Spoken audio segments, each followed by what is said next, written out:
Hello and welcome दोस्तों। Today I want talk about the unit number 1 computational structure. Computational structure का जो आज का टॉपिक है ना वो है the common text encoding scheme. भाई देखो दोस्तों, इनकोडिंग क्या होती है, सबसे पहले आपको ये पता होना चाहिए, आइडिया होना चाहिए कि इनकोडिंग क्या होती है। इनकोडिंग ये होती है कि आपने वन डेटा फॉर्म को दूसरे डेटा फॉर्म में क्या करना है, कन्वर्ट करना है। ठीक है, वो इस तरह से है कि देखो the process of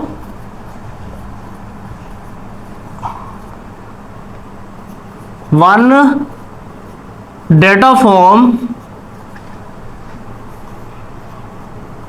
convert to another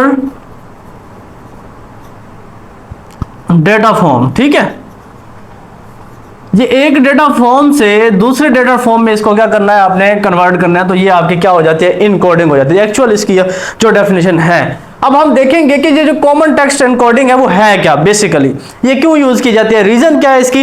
reason ये है कि आपने कंप्यूटर को कैसे अंडरस्टैंड करवाना है कि हमारी लैंग्वेज, मैं ये जो हाई लेवल लैंग्वेज बोल रहा हूं, ये कंप्यूटर कैसे अंडरस्टैंड करेगा। तो हम इनकोडिंग इसलिए यूज करते हैं। ठीक है, text encoding schemes are essential for representing characters from various language and symbols in a format that computers can understand। ठीक है, वही वाली बात आ गई ना कि आपने कंप्यूटर को अंडरस्टैंड करवाना है कैरेक्टर्स जितने भी। देखो ये मैं जो लैंग्वेज बोल रहा हूँ ये हाई लेवल लैंग्वेज है मेरी। ठीक है, तो ये एक एसेंशियल हमारे लिए ये रिप्रेजेंट करने का तरीका है। ठीक है, एंड प्रोसेस, ये प्रोसेस के लिए भी काम की जाती है।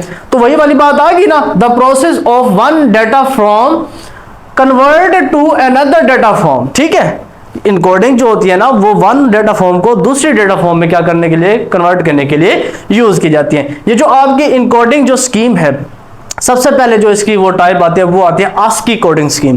ये जो आस्की कोडिंग स्कीम होती है ना, इस आस्की कोडिंग स्कीम्स को 7 बिट कोडिंग स्कीम का नाम दिया गया। ठीक है, ये किसने दिया, ये 1960 में क्या किया, 1960 में ये इंट्रोड्यूस करवाई गई।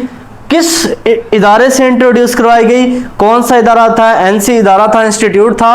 और इस आस्की कोडिंग की फुल फॉर्म क्या है, stand for American standard code for information interchange. ठीक है, ये 1960 ईस्वी में बनाई गई और 7 बिट ये बनाई गई थी। 7 बिट आपको पता है, हम ऑलरेडी डिस्कस कर चुके हैं। 2 इज पावर कितना होता है, 7 होता है। और 2 इज पावर 7 अगर इसको मल्टीप्लाई आप करें तो इसकी वैल्यूज निकालें तो वो 128 निकलती है, जो विच इज इक्वल टू होती है आपके 0 से लेके 127 तक। ठीक है, ये 0 से लेके 127 करेक्टर्स क्या करते हैं, ये आपके फाइंड करती है। ठीक है, ये करेक्टर्स, वही वाली बात आ गई ना, डेफिनेशन में हमने कहा था कि ये करेक्टर्स को रिप्रेजेंट करने के लिए यूज किए जाते हैं। जो 7 बिट जो आपकी कोडिंग स्कीम है, ठीक है, आज की कोडिंग स्कीम है, it is a character encoding standard that is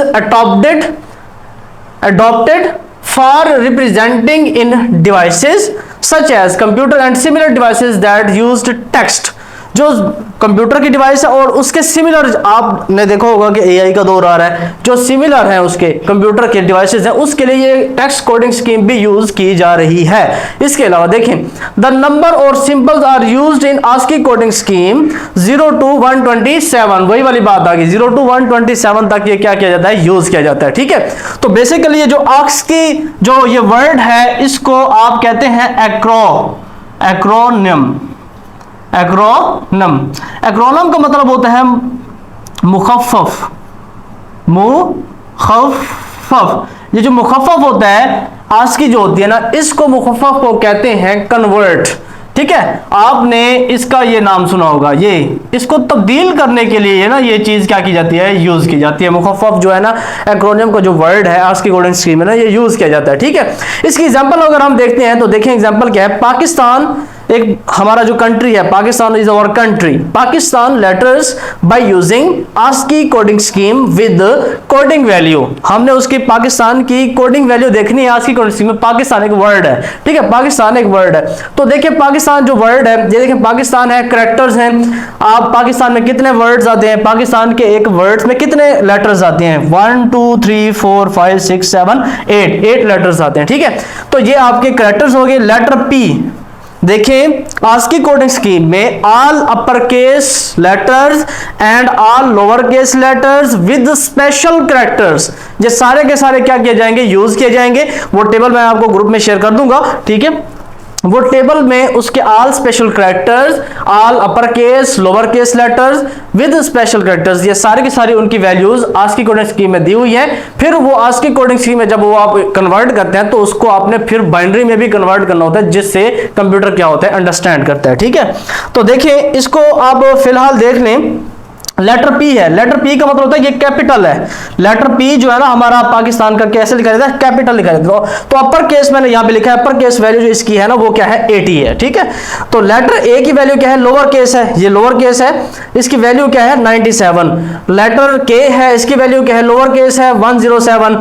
letter आई है, इसकी लोअर केस वैल्यू क्या है 105। लेटर एस है, इसकी लोअर केस जो वैल्यू है वो है 115। लेटर टी है, लोअर केस वैल्यू इसकी क्या है 116। लेटर ए है, लोअर केस वैल्यू क्या है इसकी 97। लेटर एन है, लोअर केस वैल्यू इसकी क्या है 110। ये आस्की कोडिंग स्कीम है। और ये जो आपके ये जो सारे के सारे नंबर्स हैं, इन नंबर्स को आप डेसिमल में क्या कर रहे हैं, रिप्रेजेंट कर रहे हैं कोडिंग स्कीम में, ठीक है।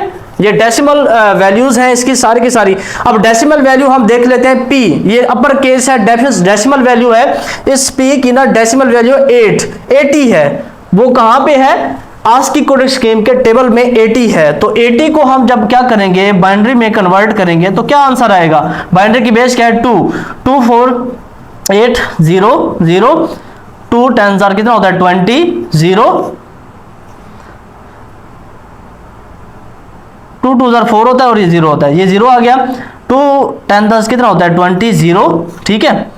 2 5 कितना होता है 10 0। 2 2 कितना होता है 4, 2 2 कितना होता है 4, और ये इधर आपका क्या बचेगा 1 बचेगा। 2 1 1 और ये 0। तो इसकी क्या वैल्यू है, ये वैल्यू है, ये इस बिट को बोलते हैं आप LSB, लीस्ट सिग्निफिकेंट बिट, ठीक है, LSB। और इसको क्या बोलते हैं MSB, मोस्ट सिग्निफिकेंट बिट। यहां से स्टार्ट करेंगे तो इसकी क्या आएगी 1 0 1 0 1 2 3 4 4 0 आ जाएंगे, ठीक है। 1 0 1 0 के बाद कितने 4 आ जाएंगे, 4 0 आ जाएंगे। तो इसकी ये जो डेसिमल हमने ये जो बाइनरी वैल्यू निकाली है, तो कंप्यूटर क्या किया है, इसको डायरेक्टली अंडरस्टैंड किया है। कंप्यूटर ने क्या किया है, इसको डायरेक्टली अंडरस्टैंड किया है। ये जो हमने रिप्रेजेंट किया है इसको, ये डायरेक्टली अंडरस्टैंड किया है कंप्यूटर ने बाइनरी लैंग्वेज को। तो दोस्तों यकीनन मेरा लेक्चर्स जो है ना आपको ये अच्छे तरीके से समझ आया होगा।